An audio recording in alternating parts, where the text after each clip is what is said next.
천견의 틀린 신념의 위험은 신피질은 놀라운 능력에도 불구하고 썩어 넘어갈 수 있다. 사람들은 세계에 관한 기본적인 사실이 틀린 것인데도 쉽게 썩어 넘어가고 그것을 믿을 수 있다. 틀린 신념을 갖고 있으면 치명적인 나쁜 결정을 내릴 수 있다. 나는 초등학교 시절에 틀린 신념에 맞닥뜨리는 곤욕을 처음 경험했다. 앞에서 지적했듯이 틀린 신념의 원천은 많지만은 이 이야기는 종교와 관련이 있다. 새 학기가 시작이 되고 나서 어느 날 쉬는 시간에 10여 명의 아이들이 운동장에서 원형으로 빙 둘러서 있었다. 나도 거기에 끼어 있었다. 아이들은 돌아가면서 자신이 믿는 종교를 이야기했다.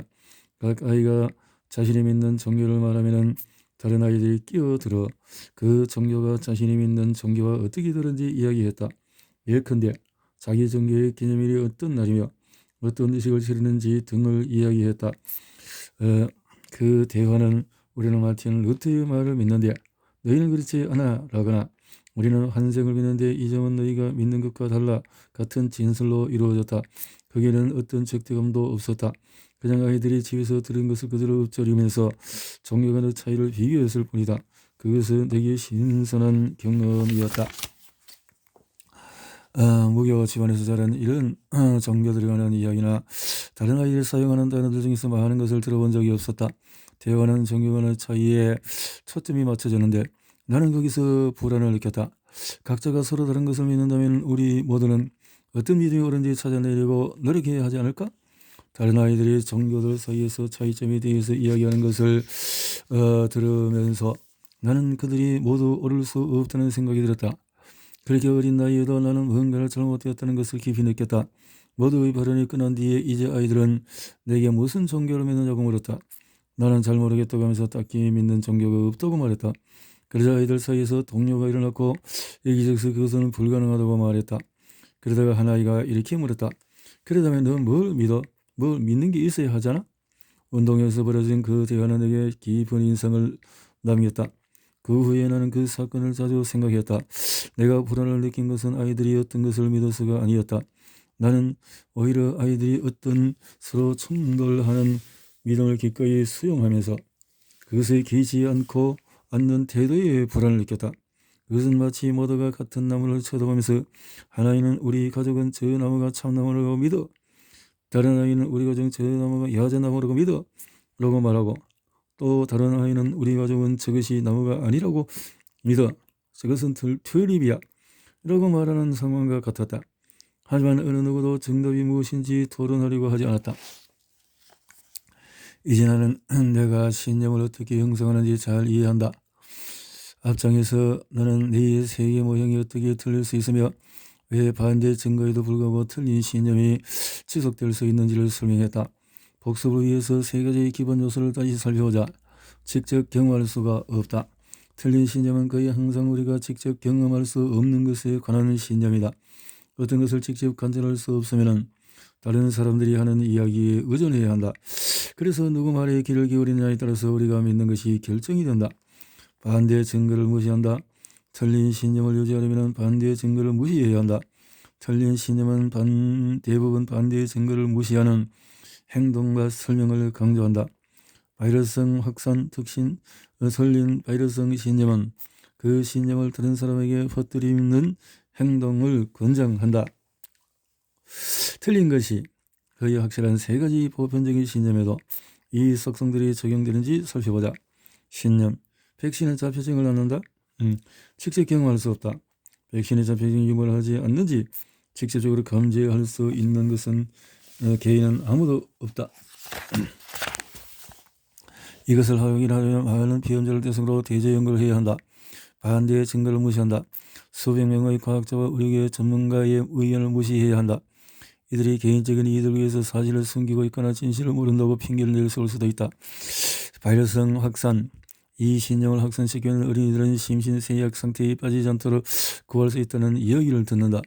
따라서 백신의 위험을 다른 사람에게 알려야 할 도덕적인 의무가 있다.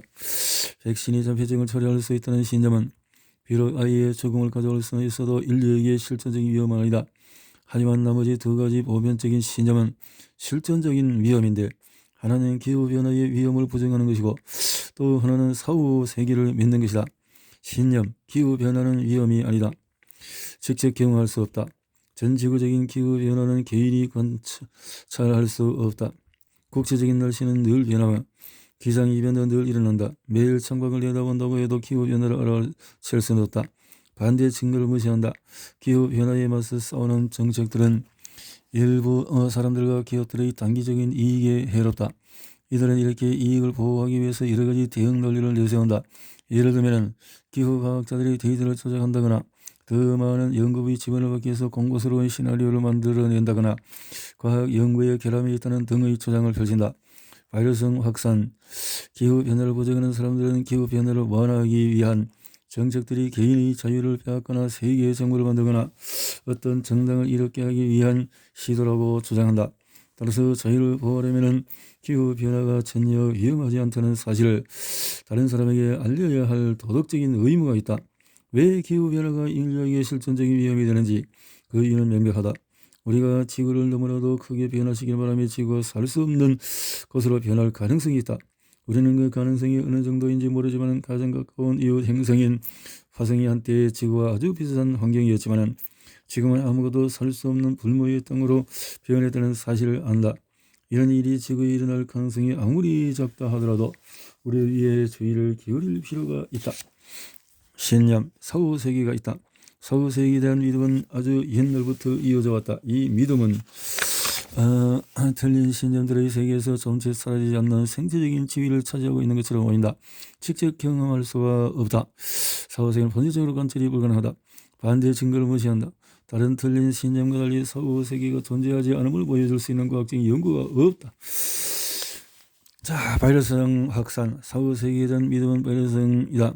예를 들어서 천국에 대한 믿음은 다른 사람들에게 그 믿음을 전파하고 노력하면 천국에 갈 기회가 높아진다고 말한다. 사후 세계에 대한 믿음은 그 자체만으로도는 크게 해롭지가 않다. 예를 들면 환생에 대한 믿음은 사활이 깊은 삶을 살아갈 동기를 부여하며 아무런 실존적인 위험을 제기하지 않는 것으로 보인다. 하지만 사후 세계가 현재 삶보다 더 중요하다고 믿으면 위험이 생긴다. 극단적으로 지구를 파괴하거나 혹은 단지 몇몇 대도시와 수십억 명을 없애면 자신과 동료 신자들이 원하는 사후 세계를 앞당길 수 있다는 믿음으로 이어질 수가 있다. 과거에는 한두 도시의 파괴로 끝날 수 있었다. 하지만 오늘날에는 핵전쟁 확산으로 지구 전체가 살 수 없는 것으로 변할 수도 있다.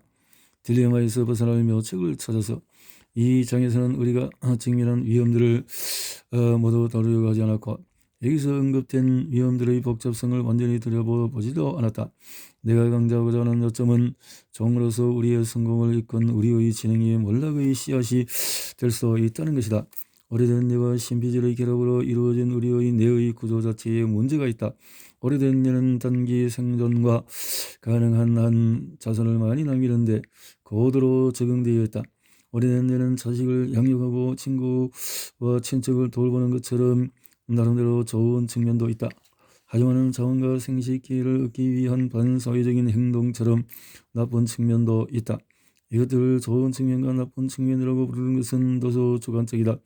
복제가 목표인 유전자의 관점에서 보면은 이것들은 모두 성공적인 전략이다.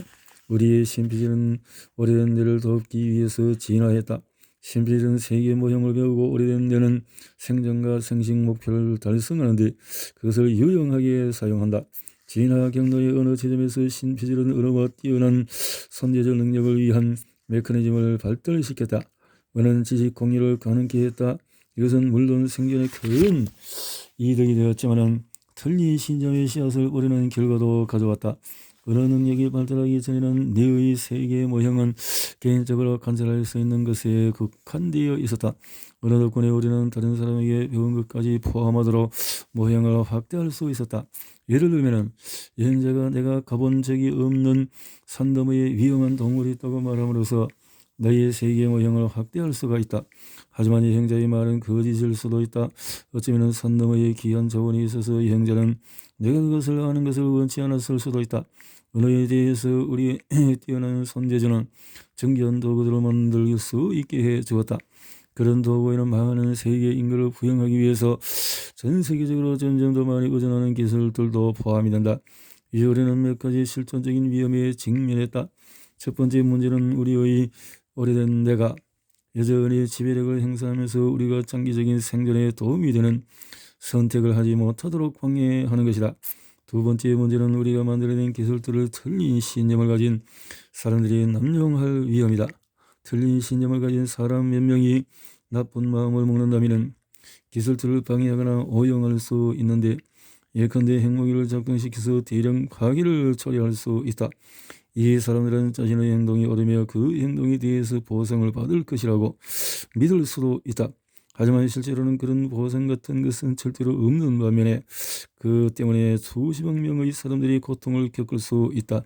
신피질은 우리를 기술을 발전시키는 종으로 만들었다. 우리는 불과 100년 전만 해도 상상할 수 없는 방식으로 자연을 제어할 수 있다. 하지만 우리는 여전히 생물학적인 종이다.